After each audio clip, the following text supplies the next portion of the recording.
अच्छा अच्छा अच्छा, हाँ जी जी जी। तो आप भी आए हुए हैं आज प्रभु रामलला के मंदिर के दर्शन के लिए? हमको जो है आमंत्रित किया गया है, तो इसीलिए मैं दर्शन के लिए आमंत्रित में आया हुआ हूँ। दिव्य, अद्भुत, अद्वितीय। इसके पहले भी मैं श्री धाम अयोध्या में आ चुका हूँ, लेकिन इसके पहले भी मैं श्री धाम अयोध्या में आ चुका हूं, लेकिन इस समय की जो अनुभूति हो रही है, ऐसा प्रतीत हो रहा है जैसे कि स्वयं राम राज्य की स्थापना यहां हो चुकी है, और एक एक व्यक्ति ही नहीं, कण कण राममय हो चुका है। और जो हमारी पुरखों की तपस्या थी, जो गत 500 वर्षों से, उनकी तपस्या का फल अब हमें प्राप्त हुआ है, ऐसा हमें प्रतीत होता है। ऐसा भी लगता है कि हमारे भी उस समय भी हम रहे ही होंगे, और जिसको आत्मा की तृप्ति और शांति वो हमको अब प्राप्त हुई है, जब प्रभु श्री रामचंद्र जी का प्राण प्रतिष्ठा हुआ है। उनके दर्शन करके तो ऐसा लगता है कि उनको निहारते ही रहें। उनका पूरा स्वरूप ऐसा दिव्यमान होता है कि एकदम जैसे उसमें से किरण प्रस्फुरित हो रही है, आंखें देखिए तो ऐसा लगता है एकदम सजीव। भक्तों की जो भावना है, किस तरीके से वो आह्लादित इस वक्त महसूस कर रहे हैं। और अयोध्या में जब मैं लोगों से यहां बातचीत कर रहा हूं, देश भर से आए लोग मुझे लगातार मिल रहे हैं। एक और सज्जन मुझे मिल गए, इधर आइए। आप, मुझे लगता है अपना परिचय खुद दीजिए, पहले मुझे बताइए आप कहां से आए हैं, क्या करते हैं? हम मुंबई से आए हैं। मनोज डोकानिया मेरा नाम है। अयोध्या निर्माण कार्य में हम स्टार्टिंग से जुड़े हुए हैं। अच्छा, राम मंदिर निर्माण कार्य में? राम मंदिर निर्माण कार्य में। अच्छा अच्छा, मतलब कंस्ट्रक्शन का जो काम चल रहा था। आप कहां से आए हैं? हम भी बम्बई से आए हैं, रहने वाले पटना के हैं, और हम ओबराय वुड्स में रहते हैं। और हम ओबराय वुड्स के सारे लोगों के तरफ से भगवान श्री राम का प्रणाम करने आए हैं यहाँ पर। बहुत अच्छी बात है। अच्छा ये बताइए, चूंकि मुझे कुछ सवाल आपसे पूछने का मन कर रहा है। आप कंस्ट्रक्शन से, मतलब मंदिर निर्माण से जुड़े रहे, जब नींव डालने का काम हो रहा था तब से जुड़े हुए थे? कितना चुनौतीपूर्ण ये काम था, चूंकि कम वक्त में करना था सब कुछ? काफी चुनौतीपूर्ण था। ये पहले ये 14 मीटर इसका डेप्थ है। इसको जनरली हम लोग मट्टी से भरते हैं, लेकिन यहाँ पे कंक्रीट का लेयर से भरा गया है, 250-250 का लेयर। लेकिन जो सपोर्ट मिला प्रशासन का हमको, उसकी वजह से ये काम सक्सेस हो पाया है।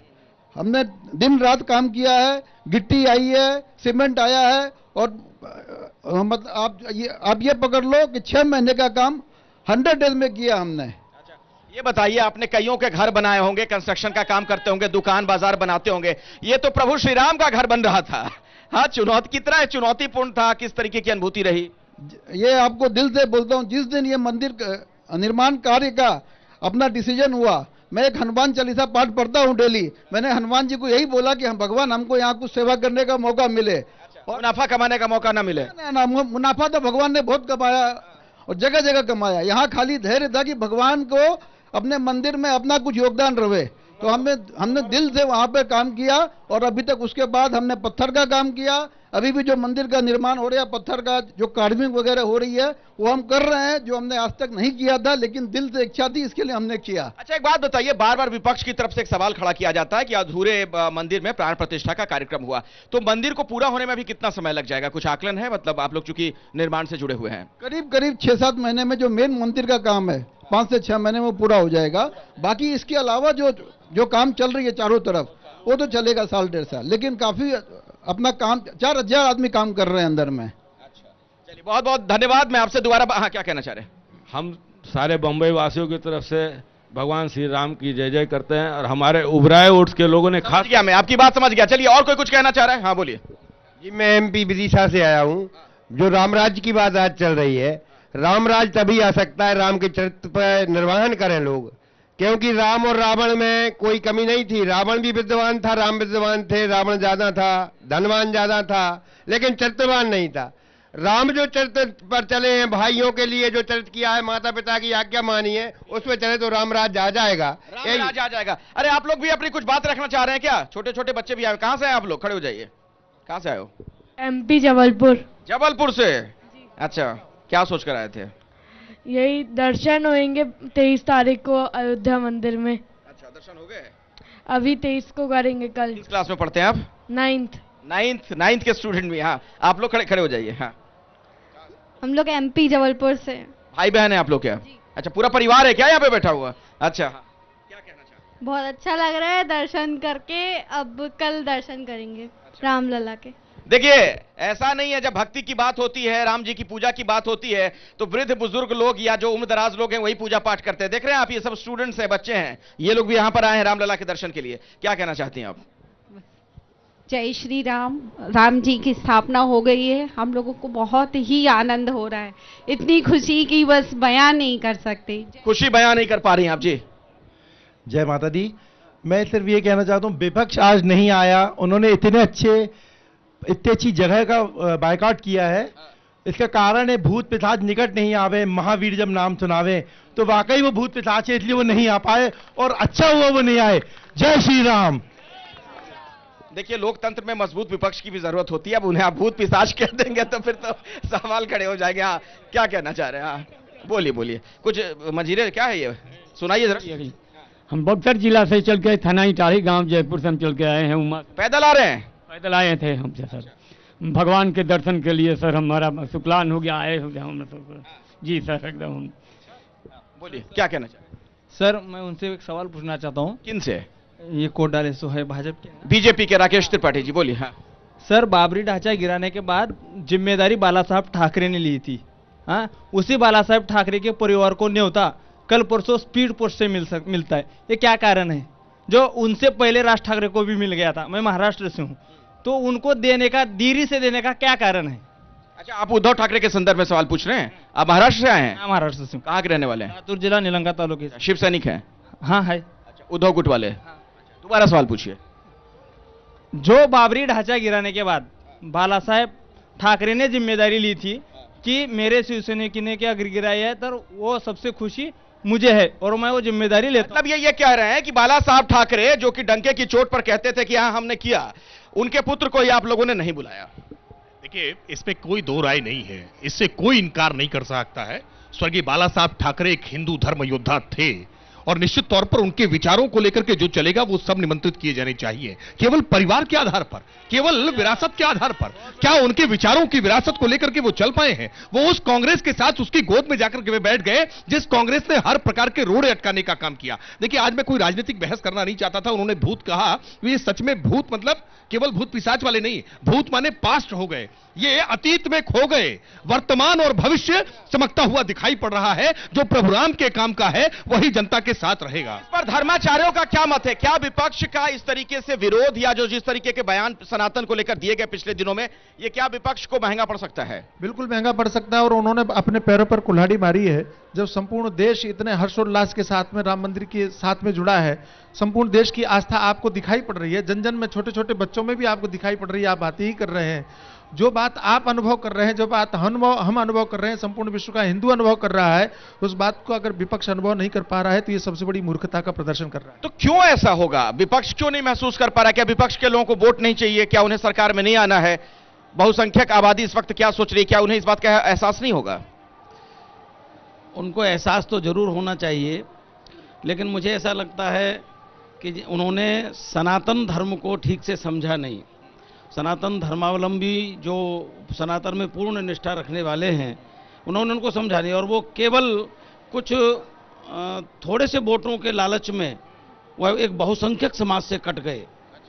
थोड़ा सा समाज, उनको लगता है कि ये बहुसंख्यक तो हमको मिलेगा ही, लेकिन हम अल्पसंख्यकों को गोदी में बैठाए रहें या उनकी गोदी में बैठे रहें, मतलब तुष्टिकरण वाली राजनीति की नीति में। इस पर हम चर्चा आगे करेंगे, एक भजन भी सुनेंगे, लेकिन मैं अपने कैमरा सहयोगियों से कहूंगा जरा यहाँ की तस्वीरें भी दिखाइए, क्योंकि ये बड़ा अद्भुत दृश्य यहाँ देखने को मिलने वाला है। दीपोत्सव की तैयारियां शुरू हो गई हैं। आप देख रहे हैं सरयू के तट पर किस तरीके से दिए जगमग हैं। आप देखिए, हजारों दिए लोग यहाँ पर जलाते हुए नजर आ रहे हैं, मिट्टी के दिए, और आज वाकई में ऐसा लग रहा है जैसे ये दीपावली हो। पूरे देश भर से आप ऐसी तस्वीरें देखेंगे। ये अद्भुत विहंगम दृश्य है, अद्भुत छवि है। एक भजन जरा सुनाइए मुझे। हाँ हाँ, आता हूं।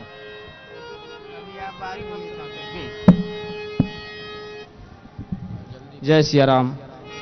सीताराम जी की प्यारी राजधानी लागे, राजधानी लागे, मोहे मीठो मीठो सरयू जी को पानी लागे। सीताराम जी की प्यारी राजधानी लागे, राजधानी लागे, मोहे मीठो मीठो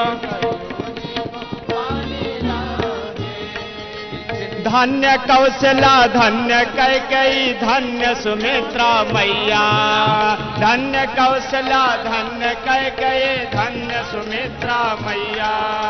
धन्य भोप दशरथ जी के आंगन खेले चारों भैया, धन्य भोप दशरथ जी के आंगन खेले चारों भैया। मीठी तोतली रसेले प्रभु के बाने लागे, प्रभु के बाने लागे। मोहे मीठो मीठो सरजू जी को पाने लागे। सीताराम जी की प्यारी राजधानी लागे, राजधानी लागे। मोहे मीठो मीठो सरजू जी को पाने लागे। छोटी छावनी रंग महल हनुमान गढ़ी अति सुंदर, छोटी छावनी रंग महल हनुमान गढ़ी अति सुंदर। स्वयं जगत के मालिक बैठे कनक भवन के अंदर, स्वयं जगत के मालिक बैठे राम जन्म भवन के अंदर। यहाँ के कण कण से तो प्रीत पुराने लागे, हाँ पुराने लागे। मोहे मीठो मीठो सरयू जी को पाने लागे। सीताराम जी के प्यारे राजधानी लागे, राजधानी लागे। मोहे मीठो मीठो सरयू जी को पाने लागे। सीताराम जी के प्यारे भक्तों की भावना को जरा आप देख रहे हैं, किस तरीके से लोग यहाँ प्रफुल्लित हैं, हर्षोल्लास के साथ रामोत्सव मना रहे हैं। एक बार और उद्घोष हो जाए। रामचंद्र भगवान की। आप कोई भजन सुनाएंगे जी? उनको माइक दीजिए। हाँ। जय सिया राम, जय सिया राम। मुझे रास आ गया है तेरे दर पे सर झुकाना, मुझे रास आ गया है तेरे दर पे सर झुकाना, मुझे रास आ गया है तेरे दर पे सर झुकाना। मेरी जिंदगी बना दी, मेरी जिंदगी बना दी, तूने तो है फसाना। मुझे रास आ गया है तेरे दर पे सर झुकाना, मुझे रास आ गया है तेरे दर पे सर झुकाना। तुझे मिल गया पुजारी, तुझे मिल गया पुजारी, मुझे मिल गया ठिकाना, तुझे मिल गया पुजारी, मुझे मिल गया ठिकाना। बहुत बहुत धन्यवाद, बहुत बहुत धन्यवाद। मैं दोबारा आपके पास आऊंगा। हाँ, बहुत देर से कुछ कहना चाहते थे, छोटे में रखिए अपनी बात। आज इतना खुशी का महोत्सव चल रहा है हमारी नगरी अयोध्या में कि जल गगन पवन हर्षा रहे, श्री राम अयोध्या आ गए। तो मेरा कहना है कि अब राम युग का उदय हो गया है, तो राम राज की नीति भी होनी चाहिए, न्याय नैतिकता की नीति अगर लागू हो जाए। क्योंकि राम राज्य में क्या हुआ करता था, जिसको जितनी आवश्यकता पड़ती थी उसको उतना मिलता था। बहुत अच्छी बात, बहुत अच्छी बात, बिल्कुल ऐसा होना चाहिए जी।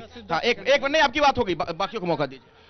देखिए, ये 2024 है और हम लोग कितने सौभाग्यशाली हैं कि 2024 में 2 बार दीपावली मनाएंगे और साक्षात यहाँ पर भगवान राम पधार चुके हैं। कितने हम लोग सौभाग्यशाली। देखिए कितनी बड़ी बात इन्होंने कही, महत्वपूर्ण बात, जो आप इस वक्त देख भी रहे हैं, सरयू घाट को जगमगाता हुआ देख रहे हैं दियों से। वाकई में ऐसा होता है क्या कि किसी साल 2-2 बार दीपावली मना लीजिए? हाँ, आप कुछ कहना चाह रही हैं, बोलिए। कहां से आई हैं आप? मुंबई से। जय मुंबई से। हम बहुत भाग्यशाली हैं और हमारे महामंडलेश्वर स्वामी चिदम्बरम महाराज हैं, उनके वजह से अयोध्या आना हुआ। और हम एक भजन गाना चाहते हैं, जब तक हनुमान को नहीं मनाएंगे राम कैसे आएंगे।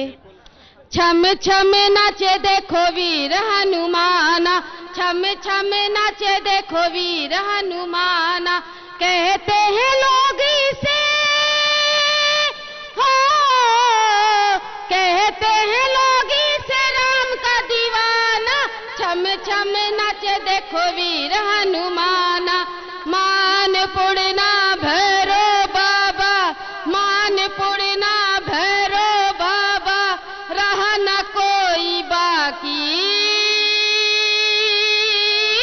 के बम बम बोल रहा है काशी, बम बम बोल रहा है काशी।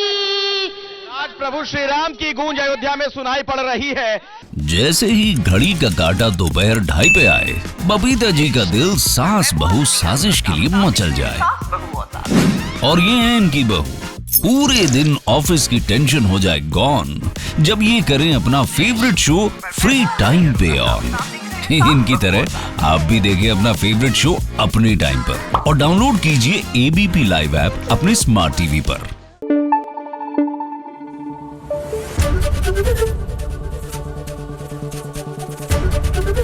एबीपी न्यूज आपको रखे आगे।